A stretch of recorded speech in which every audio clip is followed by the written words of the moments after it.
Vamos a viajar, vamos a irnos hasta Ezcaray, hasta La Rioja, con el chef Francis Paniego, que tenemos aquí. Muy buenos días. Al frente de la cocina del Portal de Chaurren, que, atención, cuenta con 2 estrellas Michelin y 3 soles Repsol. Formado en los mejores restaurantes del país, mantiene un estrecho vínculo entre la cocina tradicional y los productos de su tierra, de La Rioja. Y además presume de haber adquirido todos esos conocimientos de su madre, de Marisa Sánchez, que es una excelente cocinera tradicional. Y hoy ha venido aquí a contarnos un preludio de otoño, justo hoy, además, que arranca la estación. Así que, Francis, cuando quieras, adelante, el mando es tuyo. Creo que había un vídeo primero. Sí, vamos a ver un pequeño vídeo, una pequeña presentación de Francis Paniego, así que adelante.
Pues nada, solamente eran un minuto y escaso de imágenes sucesivas de nuestra casa.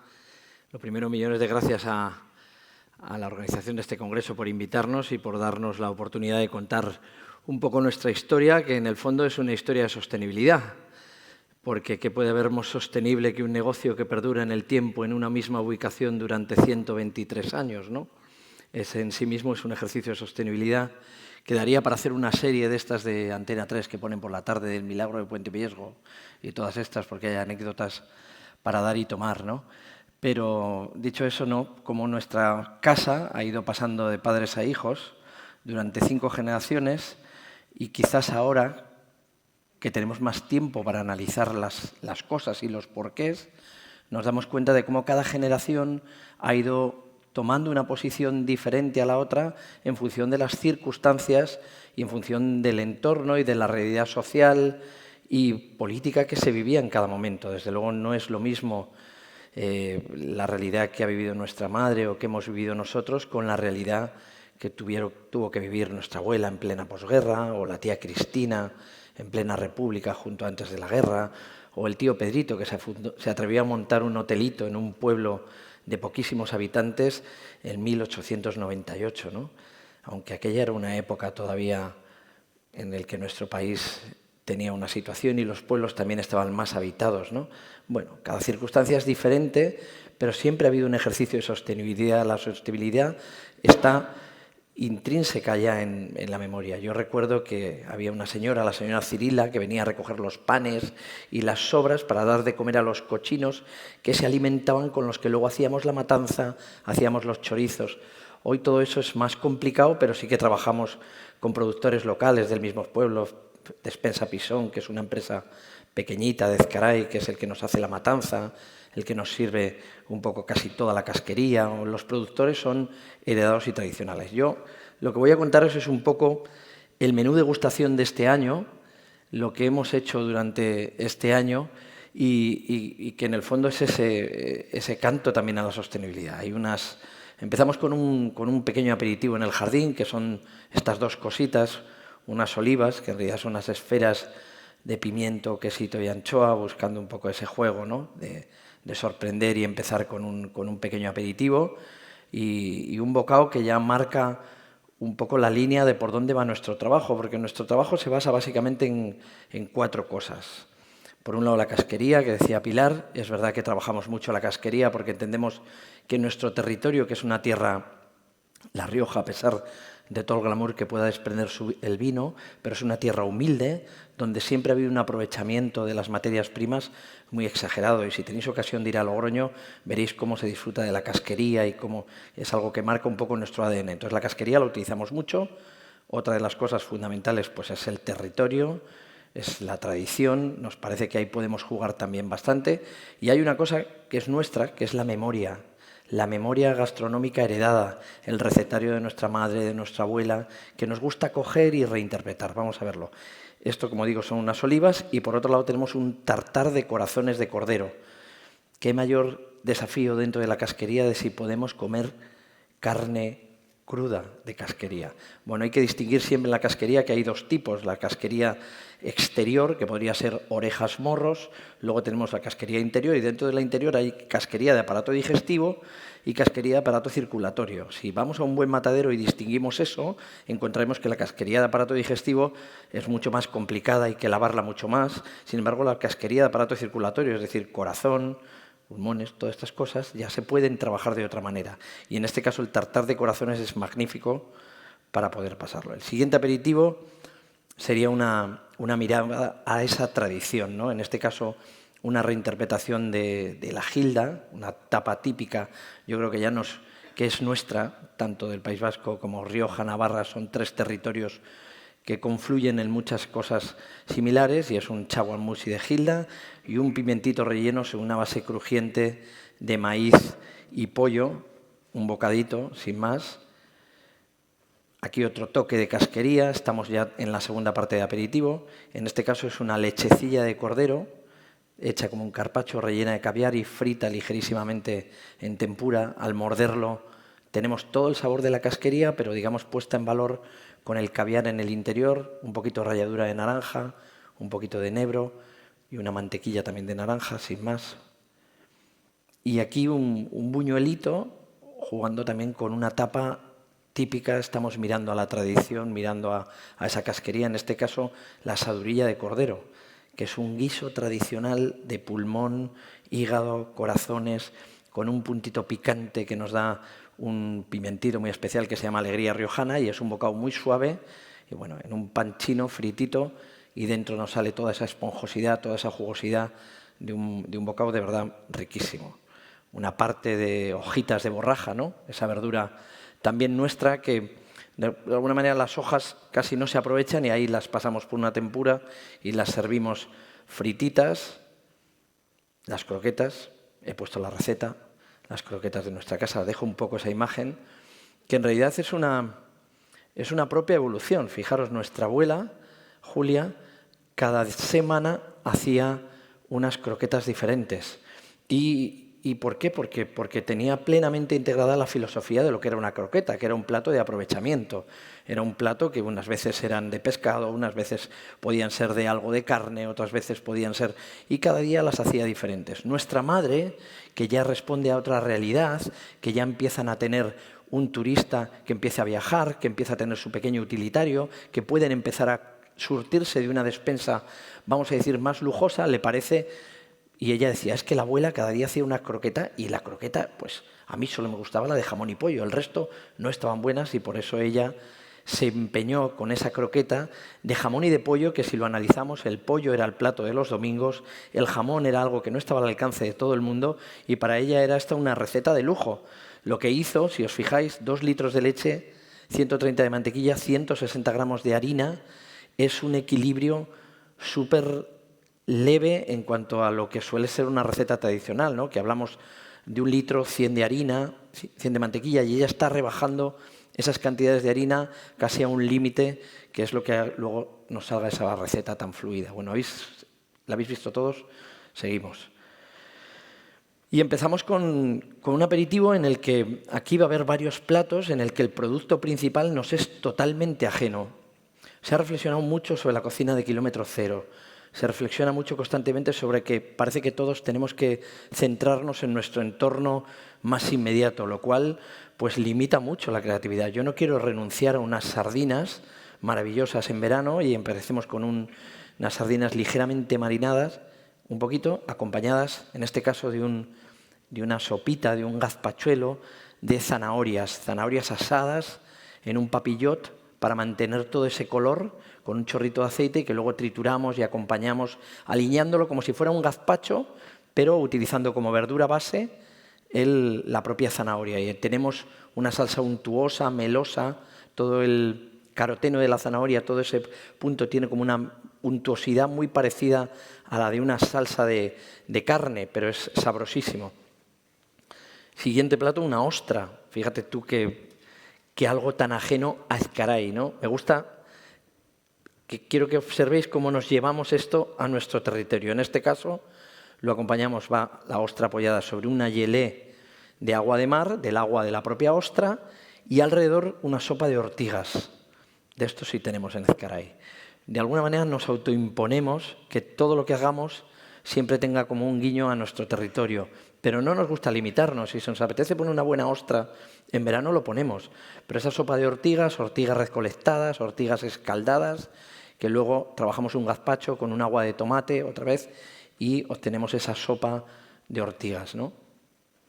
Aquí volvemos a entrar dentro del menú, en la casquería, y en este caso hemos utilizado el tuétano, tuétanos de vaca, también con una sopita de setas, ¿no? Todos cuando hemos hecho alguna vez una sopa de setas nos encontramos con que esas sopas de setas adquieren una textura un tanto gruesa. Nosotros hacemos como una especie de caldo dashi y lo que hacemos es hacer una cocción lenta, como infusionando las setas de cualquiera, que me dé sabor, que me guste, puede ser perrechico, puede ser seta de cardo, infusionarlas mucho y luego pasarlas por un cedazo para tener una base muy limpita y muy ligera que no me haga la típica sopita de setas gruesa, gorda. Y bueno, el tuétano escaldadito, ligeramente marcado, una mahonesa de foie gras, un poquito de trufa de verano y una judita verde salteada, ¿no? Que mejor que una grasa con una verdura para desgrasar y acompañado con esa sopita que le va fenomenal, ¿no? Pero sobre todo el tratamiento de la seta diferente a lo que habitualmente solíamos hacer de triturar y obtenemos unos purés excesivamente viscosos, cuando son productos suficientemente fuertes en potencia que con la simple infusión ya obtenemos todo el sabor. Y este es otro plato totalmente ajeno a nuestro territorio, como es una cigala, sin embargo, bañada en un pilpil de nueces. Y aquí hay otra lectura y otra mirada que quiero que entendáis cómo vemos la cocina, ¿no? Cómo la vemos desde casa.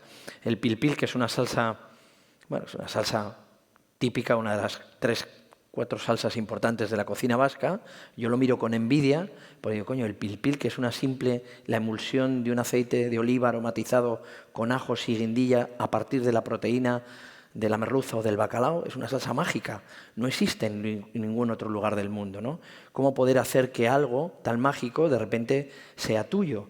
Y en este caso lo que hacemos es, a partir de la proteína de la cabeza de la cigala, lo hacemos con un aceite aromatizado con nueces y entonces obtenemos este pilpil de nueces. Y es curioso cómo la nuez y ese punto amargo de la nuez marida perfectamente con el dulzor de la cigala. A veces en invierno lleva un poquito de tuber melanosporum, si no lo tiene que llevar creo que es lo de menos, pero sobre todo esa lectura como antes con la ostra o con la sardina o con la cigala, procuramos llevarnos los platos a nuestro territorio, ¿no? Y esto es un plato de memoria. Es una sopa de cabracho con foie gras y una galletita de espéculos. ¿Por qué hacemos este plato? Pues porque hay una mirada recurrente a la memoria. Mi hermano Luis, que fue el cocinero, el precursor, el que llegó a casa trayéndonos la modernidad, que desgraciadamente tampoco está, recuerdo perfectamente cuando, haciendo prácticas donde Juan María Zá nos trajo el pastel de cabracho. Dicho ahora sí, puede parecer una cosa menor, pero entonces aquello nos parecía como un plato galáctico y algo absolutamente increíble, ¿no? Y el pudín de cabra roca nosotros lo hacíamos en casa y todavía hoy se pone un poquito de aperitivo, ¿no? Entonces, en esa mirada a la memoria nos apetecía, ¿por qué no reinterpretar? Entonces es una sopita a partir de cabra roca que trabajamos rehogándolo como una sopa y es brutal cómo coge todo el sabor del pastel de cabracho, un poquito de foie gras poêlé, templadito, marcado a la plancha, que esté tembloroso como un flan, y la galleteta de espéculos, bueno, para nosotros es la forma. Otro plato de memoria, merluza Marta. Este es un plato genial que hacía nuestra madre, una mujer buenísima cocinera, con un don innato para hacer cosas ricas, pero carente de formación académica como nosotros la entendemos. Y esa carencia de formación es la que probablemente le daba la osadía suficiente como para hacer una merluza con jamón de york, así como os lo digo.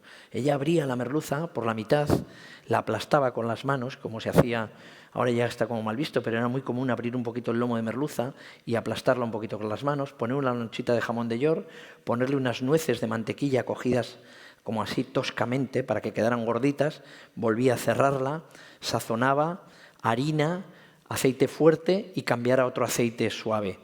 De esa manera tenía como una especie de papillot con el propio rebozado, y la segunda cocción hacía que la proteína de la propia merluza emulsionara con la mantequilla que estaba dentro, de forma que al romperla era una merluza rebozada que chorreaba una jugosidad, y el saborcito del jamón es brutal. Nosotros aquí hacemos una revisión de ese plato. Cuando falleció nuestra madre en 2018 nos apetecía con mucho más motivo homenajearla y hacer este plato que curiosamente ella le llamó merluza Marta, como nuestra hermana Marta.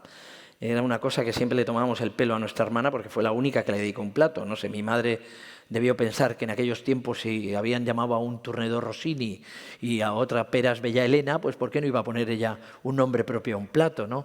Tenía esa osadía y le parecía genial.